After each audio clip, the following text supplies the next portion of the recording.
इतना स्लो है कि मुझे उनकी चैट अभी पता चला है कि उनको आवाज आ रही है। जी मैम वो बता रही हूँ। चलें ठीक।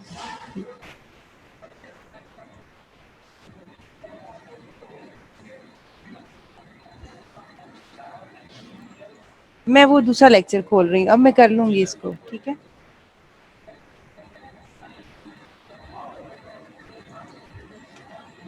यहाँ पे है ना फोन अच्छा, अस्सलाम वालेकुम, डॉक्टर महविश है। कैसे हैं आप सब लोग? ठीक ठाक हैं? उम्मीद है सब ठीक होगा आप लोगों की साइड पे। मैंने आप लोगों को लास्ट टाइम करवाया था डेंचर सॉफ्ट टिश्यूज़ लाइनर्स और hard tissue liners, tissue conditioners पढ़ाया था। उसमें से, उस लेक्चर में से अगर किसी को कोई प्रॉब्लम है किसी किस्म की, कोई भी मसला आया है, आप लोगों ने जाके उसको पढ़ा है, कोई आपको किसी चीज़ में कोई कन्फ्यूजन हो तो आप उसमें से मेरे साथ शेयर करें ताकि मैं आगे प्रोसीड करूं। कोई आपको उस प्रीवियस लेक्चर में से? अच्छा, उस मैं चाह रही थी कि एक सिर्फ सॉफ्ट टिश्यू लाइनर्स को मैं एक रिव्यू दे देती। मैं इसलिए वो वाला लेक्चर अपना खोलना चाह रही थी, अगर वो खुल जाता है तो।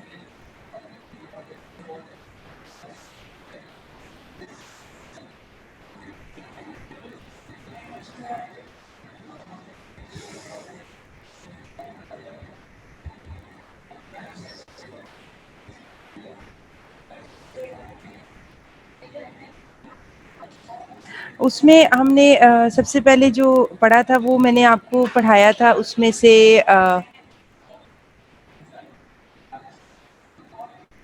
उसमें हमने पढ़ा था सॉफ्ट, एंड पे जो हमारा रह गया था वो तो सॉफ्ट टिश्यू लाइनर्स।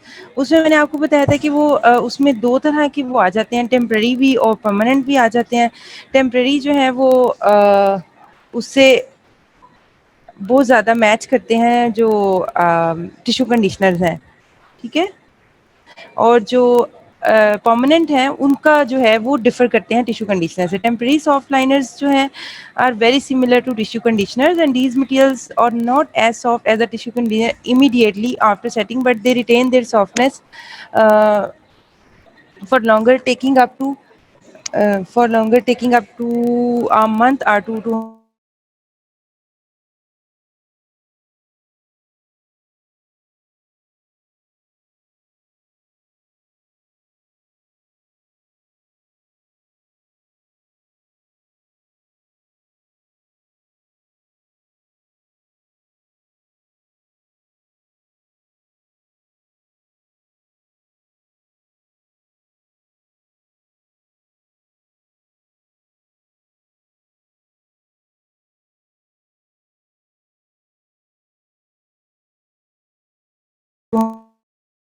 नहीं है, वहाँ पे हम टेम्परेरी सॉफ्ट लाइनर्स पेशेंट को लगा के, ताकि वो कुछ अरसे तक वहाँ पे मौजूद रहें, ठीक है। और temporarily improving the fit of an ill fitting denture until such a time. और जब टेम्परेरी सॉफ्ट टिश्यू लाइनर्स आप वहाँ पे भी यूज़ करते हो जहाँ पे आपने एक नया डेंचर बनाना है, वहाँ पे आप इस्तेमाल करते हो इसको, उससे पहले कि टेम्परेरी तौर पर उसको नीचे डेंचर के, पुराने डेंचर के नीचे लगा के भेज देते हैं। Diagnostic aid to certain whether the patient would benefit from a permanent soft lining. हाँ, और इसको आप परमानेंट सॉफ्ट लाइनिंग से पहले इस्तेमाल करते हो ताकि आपको पता चल जाए कि क्या मैं अगर परमानेंट सॉफ्ट लाइनिंग पेशेंट को देता हूँ तो वो उससे उससे उसको कुछ बेनिफिट्स भी होंगी, या तब भी पेशेंट को वो डेंचर तंग करेगा या उसमें कोई मसला आएगा, ठीक है। These were the indications of temporary soft liners. फिर मैंने आपको परमानेंट सॉफ्ट लाइनिंग मटेरियल्स का बताया था। अनफॉर्चुनेटली मेरा लेक्चर इधर ओपन नहीं हो रहा, लेकिन मैं आपको बस हार्डली 5 to 10 मिनट्स में इसको रिवाइज करवाना चाह रही थी, क्योंकि मैंने आपको टिश्यू कंडीशनर्स और हार्ड रिलाइनर्स से रिवाइज करवाया था, ये रह गया था मेरा। परमानेंट सॉफ्ट लाइनिंग मटेरियल्स में मैंने आपको इंडिकेशंस बताई। Therapeutic measures for patients who can not tolerate stresses induced by hard dentures.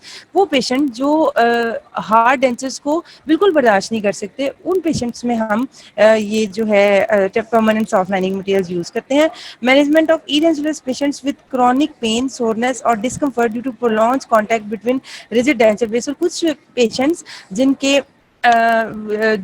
जिनकी डेंचर की वजह से वहाँ पे कुछ रेडनेस हो गई है, रैशेज आ गए हैं, वो बर्दाश्त नहीं कर पाते कि वो कोई हार्ड बेस को अपने मुंह में बर्दाश्त कर सकते। उन पेशेंट्स में भी आप परमानेंट जो है सॉफ्ट लाइनर्स लगा के भेज देते हैं कि ये परमानेंटली अब आपका आइडली तो it should B soft, it should remain soft through out the life time, लेकिन होता ऐसा नहीं है। ठीक है। और जो है इसके अगर हम कुछ प्रॉपर्टीज देखें तो दे हार्डन्स बाय टाइम, उसको कुछ अरसा लगता है हार्ड होने में। और good durable bond with denture base. और एक जो लाइनर है उसका एक आइडियल प्रॉपर्टी तो ये होनी चाहिए कि it should have a proper bond with the denture. तो ये प्रॉपर्टी इसके अंदर मौजूद है परमानेंट सॉफ्ट लाइनिंग में कि it has a good durable bond with the denture base. It is more resistance. और मैंने आपको बताया था कि liner should have an property to overcome the growth of Candida albicans, यानी कि वो उसको स्टॉप करना चाहिए और इसमें ये रेजिस्टेंट होना चाहिए उसकी ग्रोथ में। तो इसमें ये रेजिस्टेंस है, इसमें ये पावर है कि ये कैंडिडा अल्बिकेंस की ग्रोथ को रोक सके, उसको रेजिस्ट कर सके उसकी ग्रोथ को। और बेटर वियर एंड एम्ब्रेजन रेजिस्टेंस। ठीक है। और इसमें मैंने आपको एक अगर मेरी वो खुल जाए तो मैं आपको बताऊं, मैंने आपको इसमें एक वो बताया था, जस्ट अ मिनट, मैंने आपको इसमें एक टेबल बताया था। उस टेबल में हमने देखा था कि डेंचर सॉफ्ट लाइनर्स को हम फर्दर किन कैटेगरीज में डिवाइड करते हैं। तो डेंचर सॉफ्ट लाइनर्स को हमने एक्रिलिक में, सिलिकॉन में और पॉलीफॉस्फाजिन में चेंज किया था। ठीक है। तो उसमें मैंने एक्रिलिक में आपको बताया 3 तरह के मैंने लाइनर्स में उसको डिवाइड किया था, डेंचर सॉफ्ट लाइनर्स को, नॉट हार्ड लाइनर्स। ठीक है। I am talking about denture soft liners. वो एक टेबल था, मैंने आपको कहा था कि आपने उसको याद करना है। अगर ये खुल जाता है तो मैं आपको अभी दिखा देती हूँ वो टेबल। यस,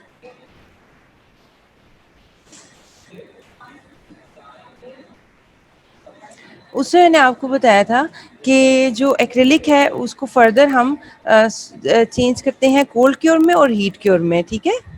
2 तरह के इसको कैटेगराइज करते हैं। सिलिकॉन को भी हीट क्योर और कोल्ड क्योर में कैटेगराइज करेंगे। और पॉलीफॉस्फाजिन इटसेल्फ जो है वो, ये मेरा खुल गया वो लेक्चर। अब मैं आपको वो टेबल दिखाना चाह रही थी। थोड़ा सा रिवाइज जब तक हम पीछे से चीज़ों को नहीं करेंगे और आगे भागते रहेंगे तो हमें ना पीछे से समझ आएगी ना आगे से समझ आएगी, इसलिए मैं चाह रही थी ये दोबारा रिवाइज करवा रही। अभी भी आपको इसमें कोई भी कन्फ्यूजन है तो मेरा प्रेफरेंस ये होगी कि मैं पहले इसको क्लियर करूँ और फिर आगे चलूँ। ठीक है। तो ये मैं आपको टेबल बता रही थी कि denture soft liners are categorized into acrylic, silicone and polyphosphazine. And the acrylic can be further categorized into cold cure and heat cure, right? और silicone can be categorize into heat cure और cold cure. और cold cure जो है आगे से further condensation silicone और addition silicone. Condensation और addition silicone मैंने आपको बताया था it is much the same as we used in impression materials, silicone impression materials. ठीक है। इसकी कॉम्पोजिशन अगर आपको वो याद है। फिर मैंने आपको बताया था कि कोल्ड क्योरिंग एक्रिलिक मटेरियल्स जो है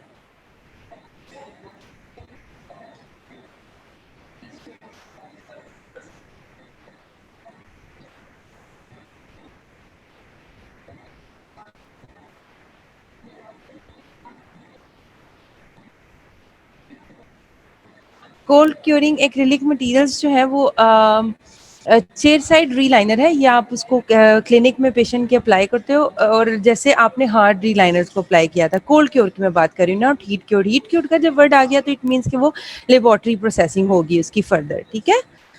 or these materials harden within a period of a few weeks or at best a few months and cannot therefore be seriously considered as permanent soft linings. हम permanent soft linings की हमने बात की थी कि they remain permanent for a period of time.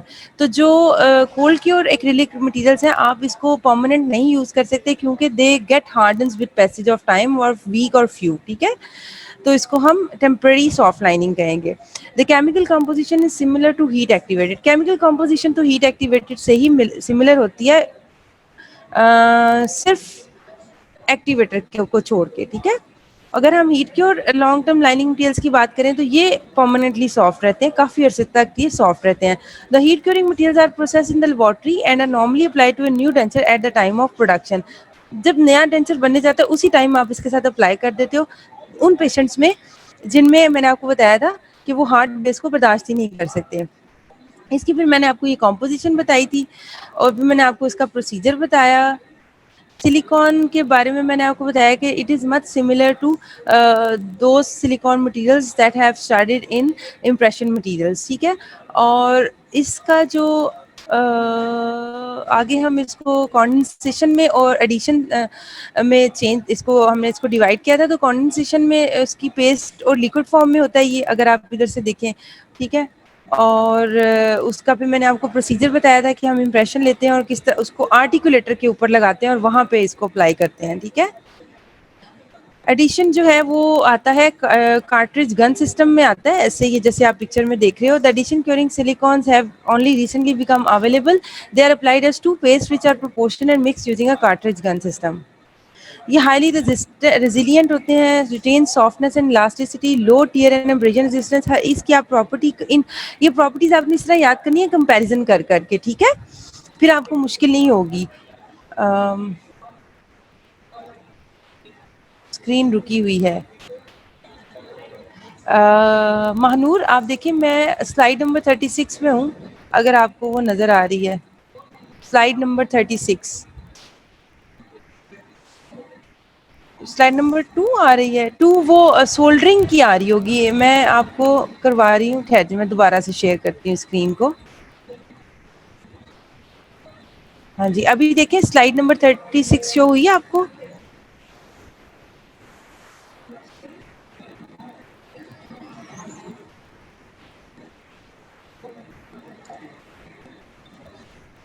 चलें ठीक है, ठीक हो गया. अब मैं स्लाइड नंबर 36 पे आपको एडिशन सिलिकॉन का बता रही थी कि they are highly resistant, retain softness and elasticity, low tear and abrasion resistance, low bond strength to denture base. जो इसका ड्रॉबैक है, more susceptible to growth of, ये भी इसका ड्रॉबैक है कि it does not resist the growth of fungal और other micro organisms growth. ठीक है. They're also processed in laboratory on the fitting surface of the denture. ये भी लेबोरेटरी का प्रोसीजर है. I am talking about addition silicone, right. अभी मैं आगे हूँ slide number. Polyphosphazine are supplied in sheet form and are manipulated in a similar manner to heat cure silicone products. Recommended curing time बताया हुआ है, ये आपने देखना है इसको. ठीक है.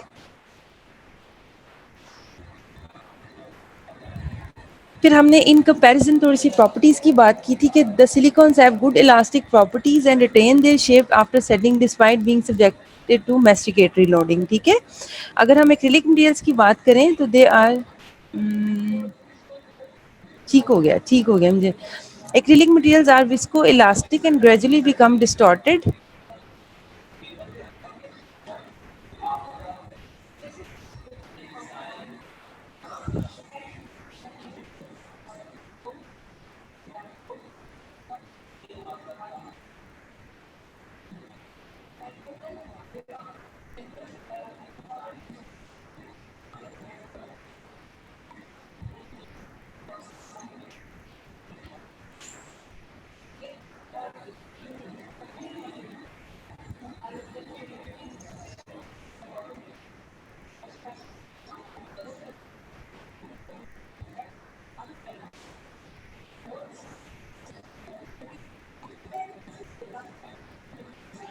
The silicons have good, the acrylic materials are viscoelastic and gradually become distorted.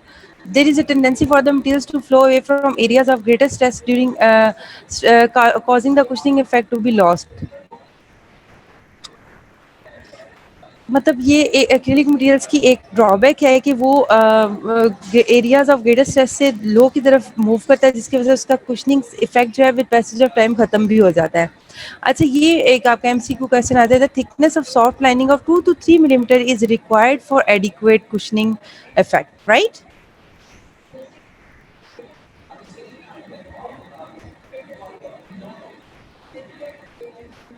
यहाँ तक हमने. उसके बाद सेल्फ एडमिनिस्ट्रेड जो मटेरियल्स थे, रीलाइनर मटेरियल्स, यानी कि हम पेशेंट को हम कह देते हैं कि आप ये ट्यूब परचेज कर लें और जब जब आपको जहाँ पे मसला हो आप इसको अप्लाई कर लें, और इसकी जो मैनिपुलेशन है वो उसके पीछे, मैनिपुलेशन तो इसमें ज़रूरी नहीं होती, वो एक ही उसमें पेस्ट फॉर्म में मिल जाता है, लेकिन इसके कुछ ड्रॉबैक्स थे जिसकी वजह से इसको रिकमेंड नहीं किया जाता। Cases of irritation, severe bone loss and tumors related to the use of self administered denture lining materials have been documented। इसकी वजह से इसको मना किया जाता है। ठीक,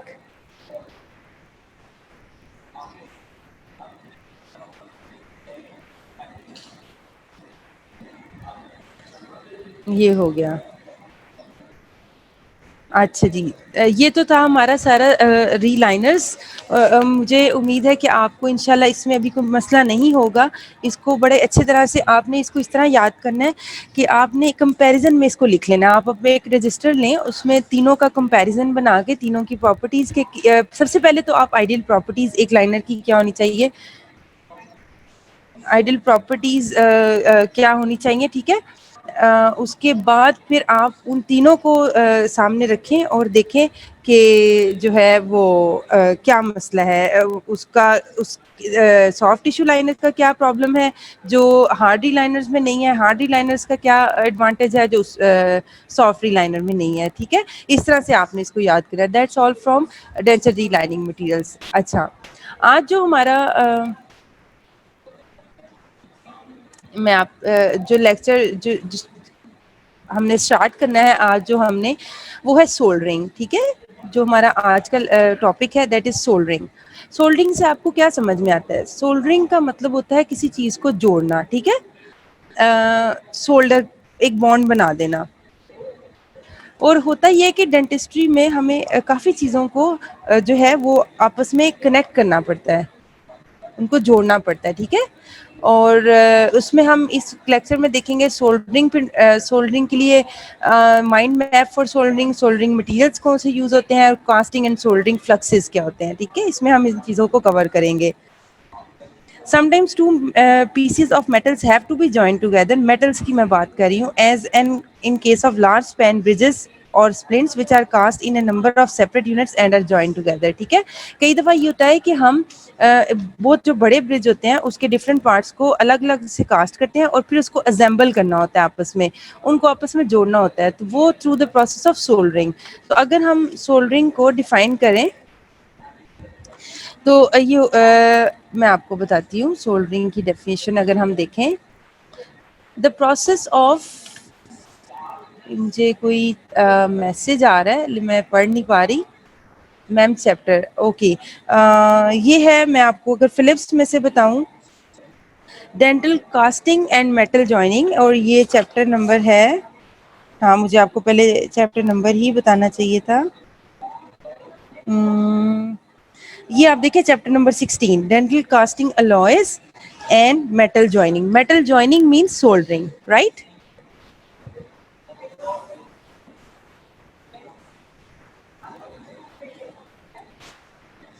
ठीक हो गया। अच्छा, अब आप ना पहले स्लाइड की तरफ देखने से पहले आप पहले मेरी बात को सुने, ठीक है। सोल्डरिंग में आपने तीन आपको टर्म्स यूज होंगी जो आपको कंफ्यूज कर देती हैं, that is soldering, brazing and welding. Welding का वर्ड आपने बहुत कॉमनली सुना हुआ है, वेल्ड जी करवा लो, ये आपका कोई भी मेटल की चीज़ आपकी टूटती है आप कहते हैं इसको वेल्ड करवा लो। तो इन तीनों में थोड़ा सा डिफरेंस है, इन तीनों डेफिनेशंस में। जो डेंटिस्ट्री है हम उसमें वेल्डिंग का वर्ड नहीं यूज़ करते, हम सोल्डरिंग यूज़ करते हैं, ठीक है। तो soldering is different from brazing and welding. अच्छा, अगर हम सोल्डरिंग की बात करें तो सोल्डरिंग होता यह है कि दो मेटल कंपोनेंट्स को हम जोड़ते हैं। शाहिना नुसरत का चैप्टर मैं आपको वो भी बता देती हूँ अगर आपने सामने उसको रखना है। महानूर, ये चैप्टर नंबर 15 है, ठीक है। ठीक है, अब आप लोग कॉन्सेंट्रेट करें अभी जो मैं आपको बता रही हूँ, ठीक है। जब तक आप इसे सुनेंगे नहीं, ये देखिए ये स्लाइड्स तो आपको मिल भी जाएंगी और आपको सब जगह पे लिखा हुआ मिल जाएगा, लेकिन सिर्फ आप इसको अंडरस्टैंड करें ताकि आपको समझ आ जाए, बस समझ आना ज़रूरी है। अगर सोल्डरिंग की डेफिनेशन की हम बात करें, it is a process of joining two metal parts by flowing a third metal between them. होता ये कि अगर आप देखो वेल्डिंग जब होती है ना, तो वेल्डिंग में 2 मेटल पार्ट्स जुड़ते हैं और हम हाई एक फ्लेम जलाते हैं जिसकी वजह से उसके पार्ट्स मेल्ट होते हैं और वो आपस में जुड़ जाते हैं। लेकिन सोल्डरिंग में क्या होता है, एक तीसरी मेटल को मेल्ट करके आप उन 2 पार्ट्स को जिनको जोड़ना है उसके अंदर फ्लो करवा देते हो और एक बॉन्ड बन जाता है उनके दरमियान। So we can define soldering is a process of joining 2 metal parts by flowing a third metal between them. This filler metal is called a solder. और जो वो filler process is called soldering, और the filler metal which is used to which is used in between these two joining metals is called solder, right? Solder has a lower fusion temperature than the metal parts being joined. और जो solder है, जो जिस metal ने जोड़ना है, उसका melting temperature उन दोनों सबस्ट्रेट मेटल से, जिन मेटल्स को हमने जोड़ना है, उससे बहुत कम होता है उसका मेल्टिंग टेम्परेचर, क्योंकि अगर वो कम नहीं होगा तो फिर तो जॉइनिंग मेटल्स भी मेल्ट कर जाएंगी। तो हमने ऐसे सोल्डर यूज करना है, ऐसी metal as a solder use करना है जिसका मेल्टिंग टेम्परेचर कम हो, ठीक है, उन दोनों मेटल से जो जोड़ जिनको हमने जोड़ना है, ठीक है। तो मोस्टली ये होता है कि solder has a lower fusion temperature than the metal parts being joined. The melting temperature of the solder should not exceed 450 degree C, ठीक है। और ये तो अगर हम इसकी दूसरी डेफिनेशन देखें, इसको हम 2-3 तरह से डिफाइन कर सकते हैं। The process of building up a localized area और joining the two metal components by using a filler metal and heating them below the solidus temperature and at the liquidus temperature below 450 degree C. अच्छा, आपने solidus temperature और liquidus temperature अगर आपको इसका knowledge है तो फिर आप इस डेफिनेशन को समझ सकते हो। सॉलिडस टेम्परेचर ये आपने पढ़ा भी है मेटल्स में। सॉलिडस टेम्परेचर वो मैक्सिमम टेम्परेचर है जिसपे एक मेटल जो है वो सॉलिड होती है।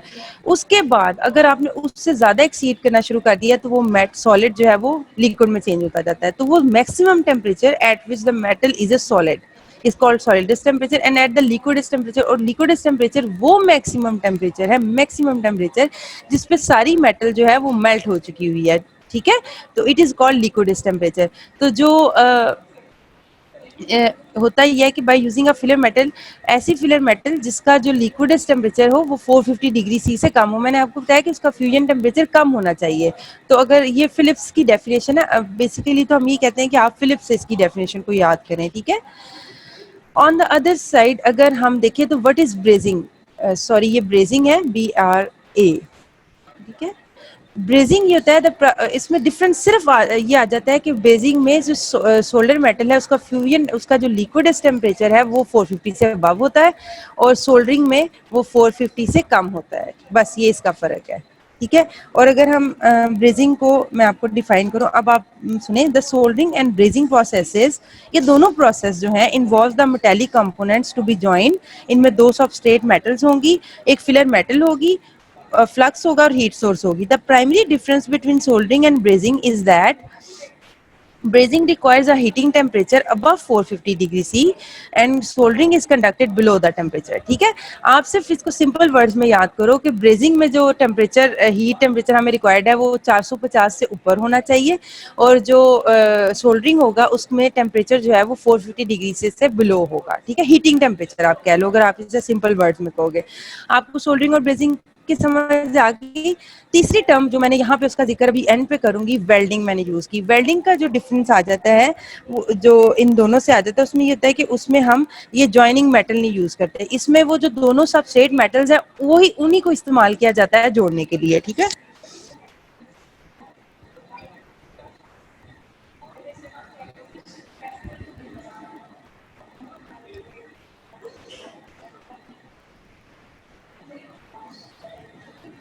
ठीक हो गया।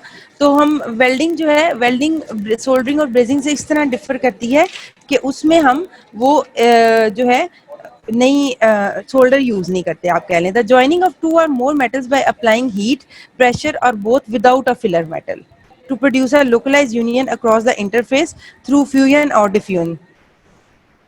और अगर किसी किसी अगर वेल्डिंग में अगर वो कहते हैं कि जरूरी नहीं कि फिलर मेटल्स ना किसी किसी में यूज भी रहती है, अगर वो यूज हो filler metal, the thickness of the filler metal if use may be so much greater than the capillary dimension encountered in brazing.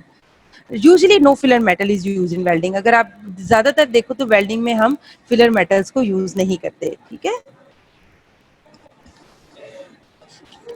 अच्छा जी, अब हम अगर अब यहाँ तक आप मुझे बताएं कि आपको सोल्डरिंग की समझ आई, सोल्डर का समझ आया, और सोल्डरिंग और ब्रेजिंग में क्या चीज़ का डिफरेंस है ये समझ आया, मुझे ये पहले बताएं, फिर मैं आपको आगे लेके चलती हूँ।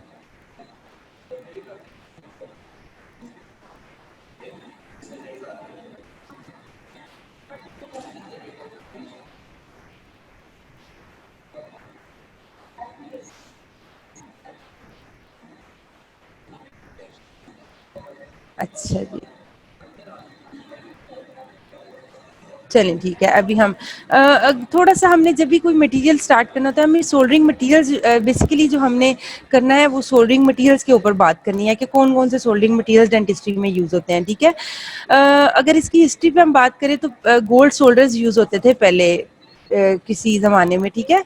अब तो गोल्ड इतना महंगा हो गया कि अभी वो यूज़ नहीं होते। इन 502 to 702 जो टाइम था, इसके दौरान gold bridge work was introduced by Romans. Other cultures like Egyptians and Phoenicians used gold wires to hold the pale. यानी ये बताया जा रहा है कि हिस्ट्री में गोल्ड की ये इस तरह यूज होती थी चीजें।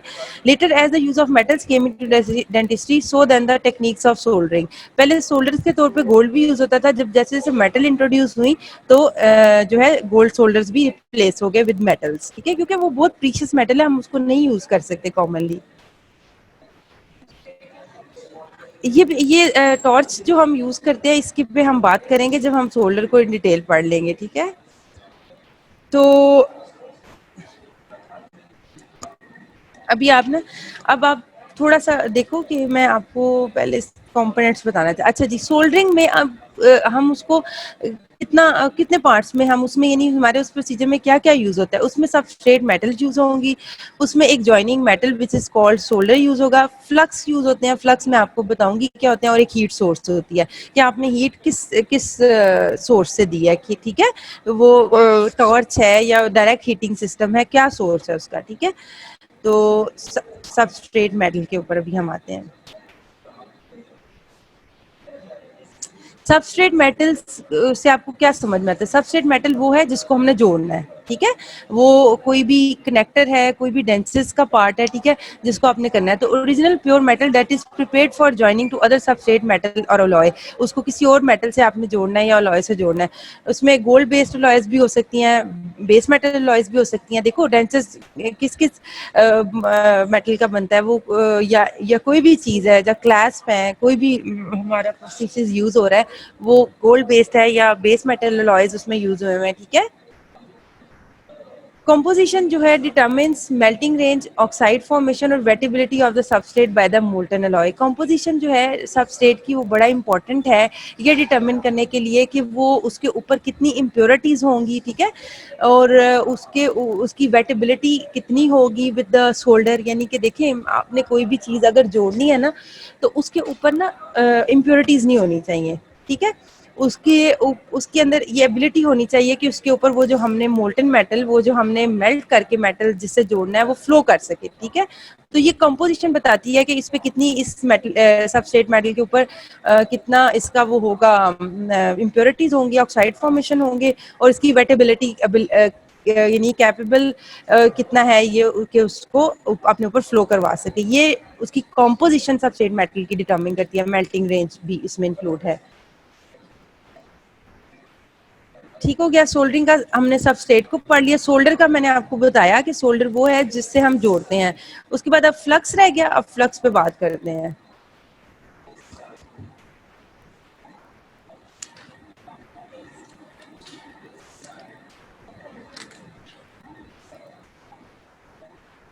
A metal surface free of any contaminant such as oxide is essential for the molten solder to wet the substrate metals. A flux is used to reduce the oxide, inhibit further oxidation and facilitate its removal. होता क्या है कि जो आप substrate metal लेते हो, जैसे मैंने आपको बताया कि उसके ऊपर इम्प्योरिटीज़ नहीं होनी चाहिए, ठीक है। तो उसके ऊपर और ऑक्साइड फॉर्मेशन नहीं होनी चाहिए। ज़ाहिर बात है, हमारे एयर में ऑक्सीजन मौजूद है तो ऑक्सीडेशन का रिएक्शन हो जाता है। ऑक्साइड लेयर होगी तो वो जो सोल्डर है वो उसके ऊपर फ्लो नहीं करेगा और जॉइनिंग नहीं ठीक से होगी। तो हमें कुछ ऐसा मटेरियल चाहिए जो इन इम्प्योरिटीज़ को, इन ऑक्साइड फॉर्मेशन को रोक सके, तो दैट इज़ कॉल्ड फ्लक्स, ठीक है। और वो फ्लक्स कौन से यूज़ होते हैं, उसमें बोरक्स है और पोटाशियम फ्लोराइड है। अगर आप इसको गौर करो तो metal surface free of any contaminant such as oxides is essential for the molten solder to wet the substrate metals. A flux is used to reduce this oxide formation, inhibit further oxidation, and facilitate its removal. ठीक है, the composition and cleanliness of the substrate metal and the temperature to which it is heated determine the wettability of the substrate by the molten solder alloy. The solder chosen must wet the metal. उसको जो solder आपने लिया उसको वो wait करेगा तो वो उसको जोड़ेगा ना, ठीक है.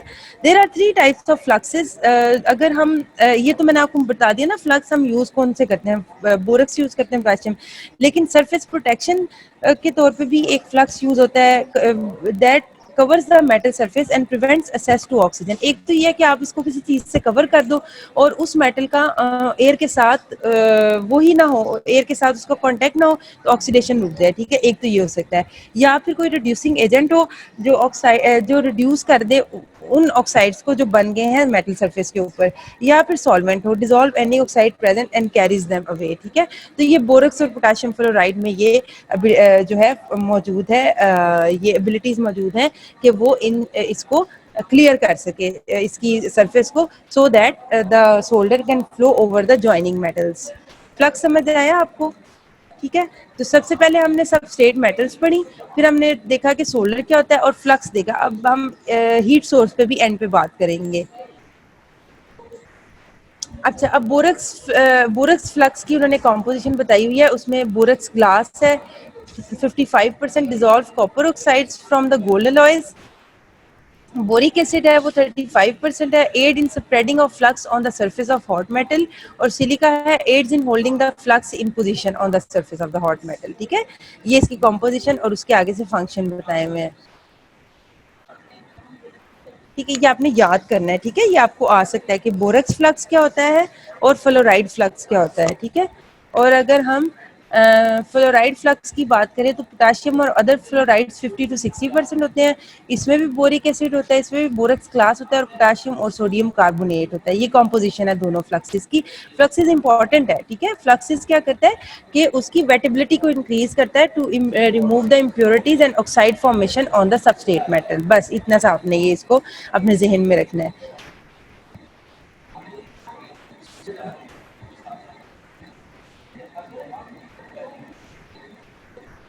अच्छा, और कुछ एंटी फ्लक्सिंग भी यूज होते हैं. अगर हम चाहते हैं कि वो मेटल जो है इतने एरिया तक बस फ्लो करे, उससे आगे फ्लो ना करे, तो हम वहाँ पे एंटी फ्लक्सेस लगा देते हैं, ठीक है.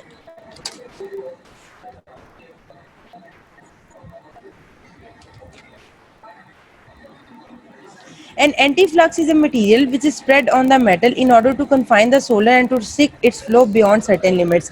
यानी आप देखो कि आपने दो मेटल्स को जोड़ना था, अब आप चाहते हो कि ये जो मेटल आप फ्लो करवा रहे हो ये एक रिस्ट्रिक्टेड एरिया तक रहे, ये ना हो कि ये पूरी सबस्ट्रेट मेटल को कवर कर दे. तो वहाँ जहाँ तक आपने उसको रखना होता है वहाँ तक आप फ्लक्स को लगाते हो, उसके बाद एंटी फ्लक्सिंग साइडों पे कर देते हो कि वहाँ पे मेटल फ्लो ना करे, to restrict the area of flowing metal. तो अगर हम इसको डिफाइन करें, an anti-flux is a material which is spread on the metal in order to confine the solder and to restrict its flow beyond certain limits. अच्छा, आप मुझे बताएं, आपको कंफ्यूजन तो नहीं हुई यहाँ पे फ्लक्स और एंटी फ्लक्सिंग में? समझ आ गया इसका डिफरेंस कि फ्लक्सिंग हम क्यों करते हैं और एंटी फ्लक्सिंग क्यों करते हैं ड्यूरिंग सोल्डरिंग प्रोसीजर्स? ठीक है. ये इंशाल्लाह आप जाके फिलिप्स से या शाइना से जहाँ से भी पढ़ोगे आप, it will be more clear to you. जब भी नई चीज़ पढ़ते हैं उसमें थोड़ा सा मसला तो आता है, ठीक है. तो फ्लक्स में हमने दो तरह के पढ़े, एक हमने पढ़ा बोरक्स का और एक हमने पढ़ा फ्लोराइड फ्लक्स का. फिर हमने पढ़ा एंटी फ्लक्सिंग क्या है. अच्छा, अब मैं आपको ना थोड़ा सा आगे जाने से पहले रिक्वायरमेंट्स, एक आइडियल प्रॉपर्टीज ऑफ सोल्डर क्या होनी चाहिए, आपके जहन में क्या आता है? सोल्डर को हम पढ़ेंगे.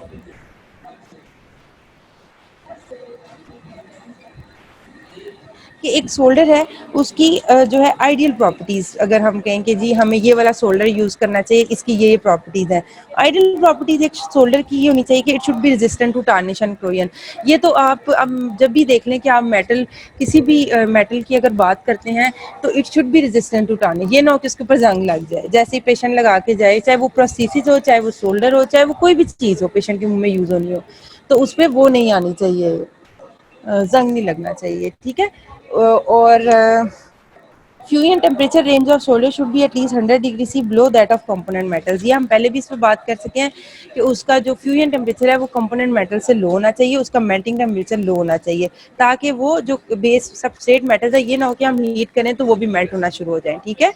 Composition of shoulders, sorry, composition of shoulders should be nearer the component metals. At the same time, the solder in molten state should flow quickly. It should have the ability to wet the substrate metals and spread easily over the clean metal surface and into the gap. और इसमें ये ability होनी चाहिए कि ये fluidity, अगर हम बात करें कि ये easily flow कर जाए, और इसका जो composition है वो nearly same होनी चाहिए ideally to substrate metals, और इसकी wetting ability अच्छी होनी चाहिए कि वो easily flow करके एक जो है वो जॉइन एक जोड़ बना दे उसके। Molten solder should adhere to the metal parts and should not cause pitting of the solder joint. ये नहीं होना चाहिए कि उसमें पिट्स हो जाए, वो एक बड़ा एक स्मूथ सा एक जॉइंट होना चाहिए उन दोनों के दरमियान। स्ट्रेंथ, अगर हम कलर की बात करें तो एक्सेप्टेबल कलर यानी कि strength and colour of solders should be as near to metal parts being joint. Aesthetically अगर हम बात करें तो उसका जो है वो जो वो होना चाहिए कलर, वो जॉइनिंग मेटल की तरह होना चाहिए, ठीक है। appropriate flow temperature और fusion temperature should be low to the joining metals, और acceptable color strength भी अच्छी होनी चाहिए, fluidity, wetting, हमने बात की, resistance to surface degradation, ठीक है, resistance to tarnish and corrosion, ये सारी इसकी आइडियल प्रॉपर्टीज होनी चाहिए। अच्छा, अब हम सोल्डरिंग मटेरियल्स की बात करेंगे। सोल्डरिंग मटेरियल्स की बात करने से पहले थोड़ा सा आप इसका प्रोसेस 3 से 4 लाइनों में मैं आपका बताऊंगी कि होता क्या है कि the molten solder soldering process क्या है। The molten solder flows by capillary action between and around the parts to be joined and partially alloys with the surface layer of the metals to be joined. The bonding is by interfacial penetration of the solder alloy. होता क्या है कि दो metals को आप आपस में hold करके रखते हो और उसके दरमियान वो मेटल को फ्लो करवा देते हो, ठीक है। Soldering process is used for, और अगर आपसे कोई पूछे कि आप सोल्डरिंग प्रोसेस कहाँ कहाँ यूज करते हो तो असेंबलिंग अ ब्रिज, एक लॉन्ग स्पैन ब्रिज है, उसको आपने अलग अलग से उसकी कास्टिंग की और उसको असेंबल करने के लिए इस्तेमाल करते हो। Building up contact area in inlays and crowns, ठीक है, जब आप क्राउन्स और इनलेज पढ़ोगे तो आप देखोगे कि उसके कॉन्टैक्ट एरिया को बिल्डअप करने के लिए आप ये सोल्डरिंग प्रोसेस यूज करते हो। हाँ जी, मैं स्लाइड नंबर 16 पे ही हूँ ताहिरा, स्लाइड नंबर 16 पे ही हूँ मैं अभी।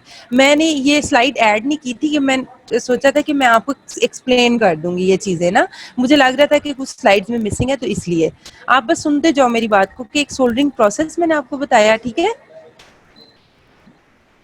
और फिर मैं आपको बता रही थी कि इसकी सोल्डरिंग प्रोसेस हम यूज़ किस लिए करते हैं। मैं स्लाइड नंबर 16 से आगे जाती हूँ। मैं मटेरियल्स पढ़ाने से पहले आपको थोड़ा सा इसका बैकग्राउंड नॉलेज देना चाह रही थी कि इसका पहला जो है इसका वो जो फंक्शन है असेंबलिंग अ ब्रिज, दूसरा फंक्शन है building up contact area in inlays and crowns, फिर joining parts of orthodontic appliances. Orthodontics appliances यानी ये जो आप ब्रेसेस यूज करते हो उसमें भी कई दफ़ा आप पार्ट्स को जोड़ने के लिए सोल्डरिंग करते हो।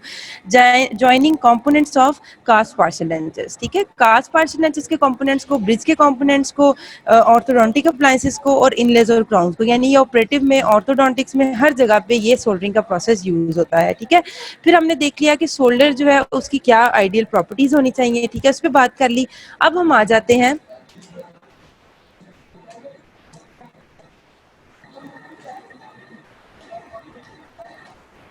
अच्छा मेथड्स। सोल्डर्स पे भी बात करने से पहले मैं आपको ये बताना चाह रही थी कि सोल्डर्स जो हैं सॉरी सोल्डरिंग प्रोसेस जो है वो दो तरह का होता है। एक्चुअली ये डॉक्टर नादिया का लेक्चर था जो वो चाह रही थी कि मैं इस लेक्चर को करवाऊँ क्योंकि उन्होंने आपको कंटिन्यू करवाना है। मैं कुछ चीज़ें इसमें ऐड करना चाह रही थी तो वो मैं सोचा था कि आपको एक्सप्लेन कर दूंगी। तो उसमें एक मेथड्स ऑफ सोल्डरिंग है जो शायद आगे डॉक्टर नादिया भी आपको एक्सप्लेन करें कि दो तरह की मेथड्स हैं। एक तो है फ्री हैंड सोल्डरिंग, आप इसको सुने, ठीक है, आप कॉन्सेंट्रेट करें कि मैं आपको क्या बता रही हूँ। फ्री हैंड सोल्डरिंग से आपको ये समझ आता है कि आपने दोनों हाथों से सबस्ट्रेट को पकड़ा और उसके दरमियान मेटल को फ्लो करवा दिया। अगर आप देखें, the two metal pieces are coated with solder at the area for joint, then these coated ends are held together. पहले आपने दो मेटल पार्ट्स को मेल्टेड सोल्डर से कोट कर दिया और फिर उसको दोनों हाथों से पकड़ के आपस में जोड़ दिया, held together in a flame until the solder fuses. This is a quick method and is used only to join wires which can be bent and shaped. The disadvantage इसका ये है कि वो आपका हाथ हिल सकता है, ठीक है। Positioning parts can incorrect positioning of parts can occur, यानी कि आप गलत भी उसको जोड़ सकते हो। ये होगी फ्री हैंड सोल्डरिंग जो कि बहुत इजी है। दूसरा जो है वो इन्वेस्टमेंट सोल्डरिंग है, ठीक है। इन्वेस्टमेंट सोल्डरिंग में क्या कैसे करते हो कि जैसे आपने एक डेंचर को पूरा कास्टिंग रिंग के अंदर रखा और वो सारी इन्वेस्टमेंट की, उसी तरह आप उसकी सोल्डरिंग प्रोसेस करते हो। होता क्या है, the metal pieces to be joined together are assembled in a position with a moderate gap of 0.1 millimeter produced by placing up एक tin foil आप उन दोनों के दरमियान रख देते हो सबस्ट्रेट मेटल के। This assembly is first joined with, फिर उसके अंदर sticky wax के साथ उसको जोड़ देते हो। Then the whole structure is embedded in investment plaster keeping area of joint uncovered। फिर आप उसको investment plaster के अंदर रख देते हो। इससे ये होता है कि करेक्ट पोजीशन में वो जुड़ता है ना, और ना उसकी हिलने का कोई इसमें खतरा होता है, ठीक है।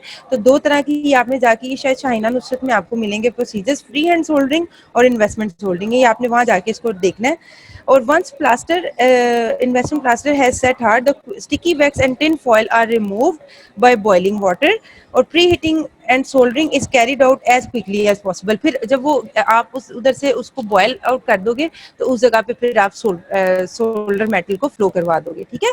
ये तो हो गया मैंने सोल्डरिंग प्रोसेस थोड़ा सा मैंने आपको एक्सप्लेन करना था। अब हम आ जाते हैं कि सोल्डर्स जो हैं वो कौन से डेंटिस्ट्री में यूज होते हैं।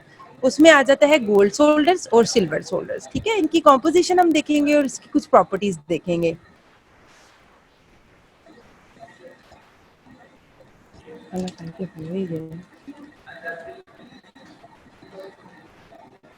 गोल्ड सोल्डर्स की अगर आप कॉम्पोजिशन देखें तो इसमें 45 से 81% जो है वो गोल्ड यूज होता है। सिल्वर इसमें 8 से 30% है, कॉपर 7 से 20% है और जिंक और फास्फोरस है। Gold and copper are the primary ingredients. Fineness is used to indicate the parts of gold और increase resistance to surface degradation. Gold is very biocompatible, इसकी बहुत ज़्यादा प्रॉपर्टीज़ हैं जिसकी वजह से ये गोल्ड जो है वो यूज़ होता था। ज़्यादातर 18 से 20 carat with a melting range of 750 to 850 degree C use होता है। Gold solders are used for cast gold components, जहाँ पे आपने गोल्ड कंपोनेंट्स को सोल्डरिंग करनी हो। बॉन्डिंग ऑफ प्रिसीजन अटैचमेंट्स आप आगे प्रोसेटिंग में पढ़ोगे, ठीक है। उनकी बॉन्डिंग के लिए to connect rod gold clasp to denture bases, clasp को डेंचर बेसिस के साथ अटैच करने के लिए भी आप गोल्ड सोल्डर्स को यूज करते हो। और जो फ्लक्स आप यूज करते हो गोल्ड सोल्डर के साथ वो सोडियम टेट्राबोरेट है और 45% और 35% बोरिक एसिड है और 10% सिलिका, ठीक है। एंटी फ्लक्स जो आप इसमें यूज करते हो वो सस्पेंशन ऑफ ग्रेफाइट चॉक और रॉड्स है, ठीक है। अब आपने गोल्ड सोल्डर्स में क्या बातें याद करनी है, एक इसकी कॉम्पोजिशन देखनी है, दूसरा आपने देखना है कि ये कहाँ कहाँ यूज होता है गोल्ड सोल्डर, इसमें फ्लक्स कौन सा यूज हुआ है और एंटी फ्लक्स कौन सा यूज हुआ है, ठीक है। और अगर हम सिल्वर सोल्डर की बात करें तो सिल्वर सोल्डर में 10 to 80% सिल्वर है, 10 to 50% जो है वो कॉपर यूज हुआ है, जिंक जो है वो 4 से 35% यूज हुआ है, निकल tin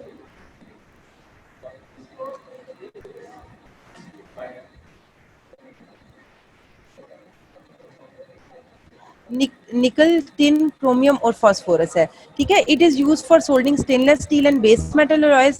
resistance to surface degradation is not possible, इसमें थोड़ा सा सरफेस डिग्रेडेशन का चांसेस होते हैं जिसकी वजह से जो है इसका एक ड्रॉबैक आप कह लें, ठीक है।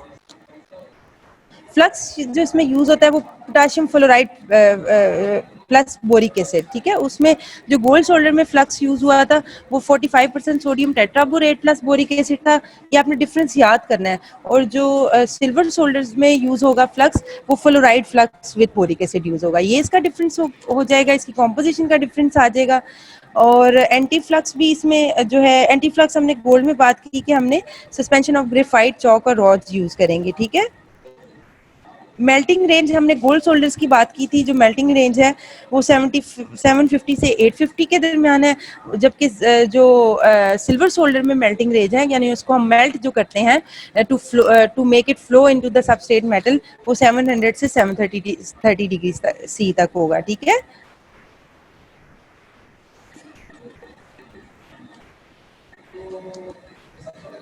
हीट सोर्स पे भी अच्छा, जो हमने पांच, अब हमने इसके कंपोनेंट्स की जब बात की थी तो हमने कहा था कि सोल्डरिंग में सबस्ट्रेट है, सबस्ट्रेट मेटल्स हमने बात कर ली, सोल्डर की हमने बात कर ली कि सिल्वर और गोल्ड सोल्डर्स मोस्टली यूज होते, और उनकी प्रॉपर्टीज की बात कर ली, फ्लक्स हमने और एंटी फ्लक्सिंग देख लिया, और फ्लक्सेस कौन कौन से यूज होते हैं और फ्लक्स का क्या फंक्शन होता है, एंड पे रह जाता है हीट सोर्स। आज मैं आपको हीट सोर्स नहीं करवाऊंगी, हीट सोर्स जो है वो हम नेक्स्ट लेक्चर में करेंगे। अभी तक हम इसको दोबारा से एक दफा जितना हमने पढ़ा है उसको रिवाइज कर लेते हैं, ठीक हो गया, ताकि आपको ये इस अभी तक आपको किस किस इस लेक्चर में कौन सी स्लाइड में फ्लक्स की नहीं समझ आई, किसी चीज की नहीं समझ आई तो आप बताएं, मैं उसको रिपीट कर देती हूँ, ठीक है, ताकि हम फिर जब डॉक्टर नादिया आपसे पूछें तो आपको ये लेक्चर आता हो, क्योंकि इंशाल्लाह कल वो आपको ये लेक्चर कंटिन्यू करवाएंगी। अभी आप मुझे बताएं कि आपको कोई स्लाइड नंबर या फ्लक्स की ना समझ आई हो, या किसी चीज़ की कॉम्पोजिशन की, किसी की फंक्शन की कोई डेफिनेशन नहीं समझ आई हो, तो शेयर करें, मैं आपको एंड के 5 मिनट्स में इसको क्विक इसका रिव्यू करवा दूंगी। फिर भी अभी भी कोई क्वेश्चन है तो आप बताएं, एनी क्वेश्चन प्लीज।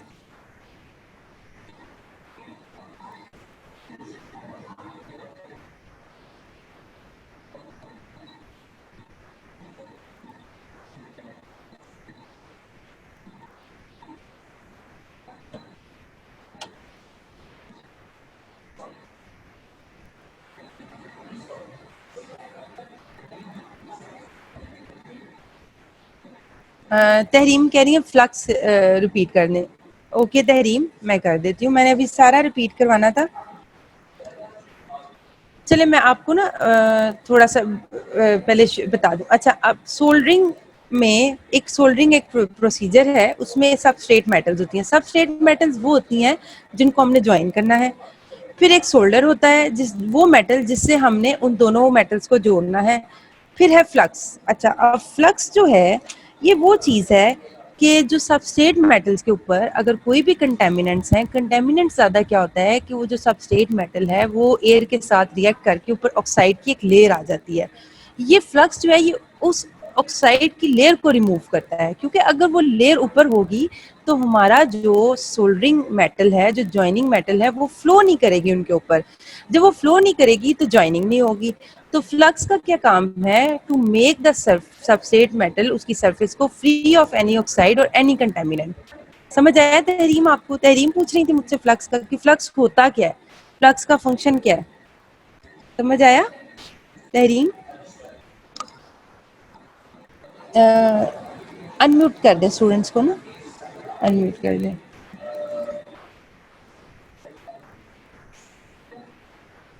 ठीक है तहरीम, फ्लक्स ये होता है। अब हमने ये देखना है फ्लक्स को, अगर हम इसकी मतलब डेफिनेशन अगर आप देखो तो आप इसको गौर करो कि a flux is a substance which is added in metals to assist in the separation of foreign substances from metals by forming a slag। ठीक है, वो उनके ऊपर से वो जो फॉरेन, जी स्टूडेंट्स को, हाँ जी सबको कर दें ताकि मैं क्वेश्चन उसको जो है फॉरेन सब्सटेंस को रिमूव कर देता है उसके ऊपर से, ठीक है, ताकि हमारा जो सोल्डर है वो इजीली उसके ऊपर फ्लो कर सके।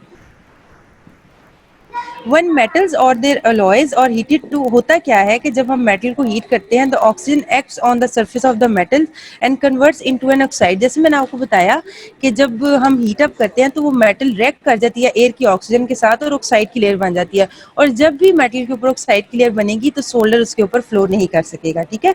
अ सूटेबल फ्लक्स व्हेन एडेड, अगर हम फ्लक्स ऐड कर देते हैं, combines with these oxides and protects the surface of the metal from further oxidation and helps the metal to melt freely, फिर वो उसको फर्दर ऑक्सीडेशन से रोकता है, ठीक है फ्लक्स।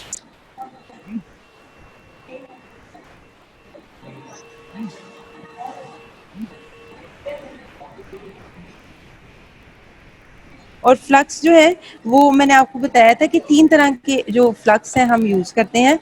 टाइप 1 जो है वो एक फ्लक्स एक ऐसा मटेरियल होता है, उसमें सरफेस प्रोटेक्शन, वो पूरी सरफेस को हम कवर कर देते हैं। कवर्स द पहला टाइप क्या है, covers the metal surface and prevent access, वो ऑक्सीजन के साथ उसका सामना ही नहीं होगा उस सरफेस का, तो वो ऑक्साइड नहीं बनेंगे। दूसरा टाइप ऑफ फ्लक्स वो है, वो रिड्यूसिंग एजेंट है। Reducing agent reduces any oxide present and exposes clean metal, वो जो ऑक्सीडाइज हो चुका है सरफेस उसको रिड्यूस कर देगा। तो टाइप 2 फ्लक्स जो है वो रिड्यूसिंग एजेंट है। टाइप 3 जो है वो सॉल्वेंट है, dissolve any oxides present and carries them away. तो 3 तरह के हो गए, एक कवर करता है, एक रिड्यूसिंग एजेंट है और एक सॉल्वेंट है, ठीक है। और अगर हम इसके नाम की तरफ जाएं, मतलब ये कौन से यूज होते हैं, तो इसमें मोस्टली बोरक्स और पोटेशियम फ्लोराइड फ्लक्सेस यूज होते हैं, ठीक है। बोरक्स फ्लक्स की आप फिर कॉम्पोजिशन देखोगे कि बोरक्स फ्लक्स जो है उसकी कॉम्पोजिशन, और फिर आप देखोगे कि इसमें कौन कौन से ऑक्साइड डिजॉल्व होते हैं, उसमें बोरिक एसिड होता है, सिलिका होता है, ठीक है। और फ्लोराइड फ्लक्स जो है उसमें पोटाशियम और अदर फ्लोराइड्स होते हैं, बोरिक एसिड होगा, बोरक्स ग्लास होगा, पोटाशियम और पोटाशियम और सोडियम कार्बोनेट होगा, ठीक है। पता नहीं आपको अनम्यूट इन्होंने किया है कि नहीं। अगर आप मुझसे कोई तहरीम आपको फ्लक्स का समझ आया, ठीक है, आपने जाके इसको फिलिप से या शाइना नुसरत से इसको पढ़ना है, इंशाल्लाह आपको क्लियर हो जाएगा, ठीक है।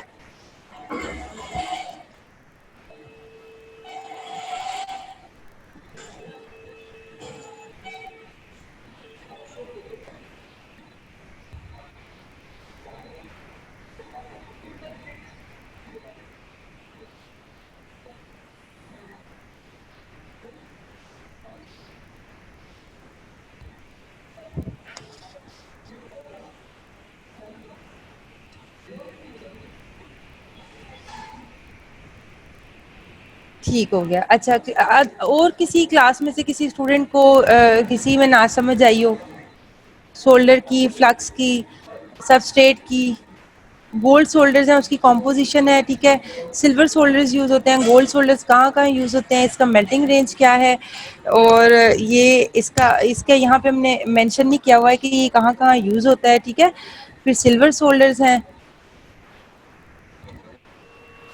Silver shoulders use for soldering stainless steel and base metal alloys, ठीक है। और इसका जो मेल्टिंग रेंज है हमने वो 700 से 730 डिग्री सी तक पढ़ा, इसका मेल्टिंग रेंज है, ठीक है। इसकी कॉम्पोजिशन में देखा कि क्या क्या मेन मेटल्स यूज हुई हैं, इसमें सिल्वर यूज हुआ है, कॉपर यूज हुआ है, जिंक, निकल, टिन, क्रोमियम एंड फॉस्फोरस, ठीक है। Any question class, any question from this lecture? Soldering, brazing और वेल्डिंग का डिफरेंस समझ आया? सॉलिडिस टेम्परेचर और लिक्विडिस टेम्परेचर क्या है वो समझ में आया?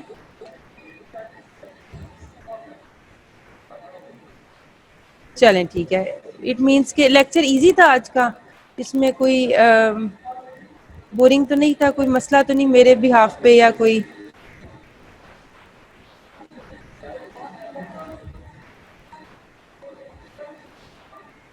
तायरा, वेल्डिंग का टेम्परेचर वेरी कर सकता है, ठीक है। उसमें बुक में तो इसका कोई टेम्परेचर इस तरह की हमने वेल्डिंग की इधर इतनी बात नहीं की, जो अगर इसमें पढ़ेंगे हम इसको डिटेल में आगे ना, ये है वेल्डिंग का आगे पूरा टॉपिक, ठीक है, कि कौन कौन सी वेल्डिंग यूज होती है, ठीक है। अभी आपने सोल्डरिंग पे का देखो कि सोल्डरिंग के टेम्परेचर आपको पता होना चाहिए, ठीक है। इसको हम पढ़ेंगे, अभी वेल्डिंग है आपका आगे टॉपिक।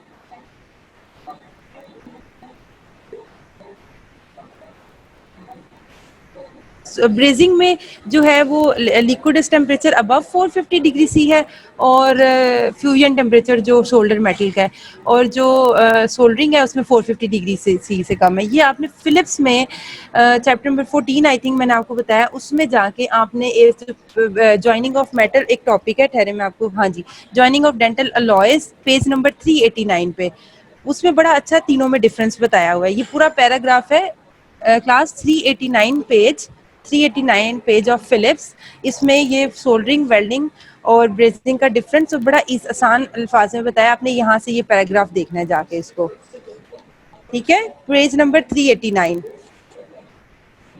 इसमें तीनों की डेफिनेशन दी हुई है और बड़े इजी वर्ड में। फ्लक्स की डेफिनेशन मरियम कह रही हैं फ्लक्स की डेफिनेशन कर दे। फ्लक्स क्या होता है? A flux is a substance which is added in metals, वो हम मेटल्स के ज्वाइनिंग मेटल्स के ऊपर लगाते हैं to assist in the separation of foreign substances from metals. ठीक है, वो जो भी फॉरेन सब्सटेंसेस या ऑक्साइड की लेयर बनी है वो उससे सेपरेट कर देता है ताकि वो जो सोल्डर है, जो ज्वाइनिंग मेटल है, वो उसके ऊपर फ्लो कर सके, कोई उसके दरमियान हर्डल ना हो और वो आसानी से ज्वाइनिंग उसकी हो जाए, उसके पार्ट्स असेंबल हो जाए। ठीक है, जिस चीज को हम ज्वाइन करने लगे हैं। और आपने शाहिना नुसरत से जाके पेज नंबर 340 पे मेथड्स ऑफ सोल्डरिंग है क्लास, पेज नंबर 340 पे मेथड्स ऑफ सोल्डरिंग है, ये दोनों मेथड्स आपने वहां से इसको याद करना है। ठीक है, मुझे अब आइडिया नहीं कि ये फिलिप्स में दिए हुए हैं कि नहीं। और soldering process is use for, ये 4 पॉइंट्स हैं पेज नंबर 340 पे, ये भी यहाँ से आपने याद करने हैं, ये आपको क्वेश्चन आ सकता है, short question answer. Soldering process is use for और मेथड्स ऑफ सोल्डरिंग, ये आपने शाहिना नुसरत पेज नंबर 340 से जाके इसको पढ़ना है। ठीक है,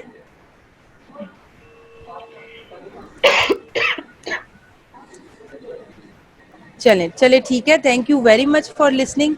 होपफुली कि आज का लेक्चर आपको समझ, अगर कुछ नहीं भी समझ आया तो किसी ने परेशान नहीं होना, हम इसको नेक्स्ट लेक्चर में देख लेंगे। अभी मैं आप लोगों का जो टेस्ट है वो उसका कंपाइल करने जा रही हूँ, अभी देखते हैं आप लोगों का क्या रिजल्ट आता है ओवरऑल इंशाल्लाह। अब मैं वहाँ जाके इसको कंपाइल करूँगी, तो आपको कोई भी क्वेश्चन हो तो आप प्लीज़ काइंडली इसको लिख लें, नोट डाउन कर लें, हम उसको नेक्स्ट लेक्चर में इंशाल्लाह डिस्कस कर लेंगे। Thank you very much for listening, take care, अल्लाह हाफिज़।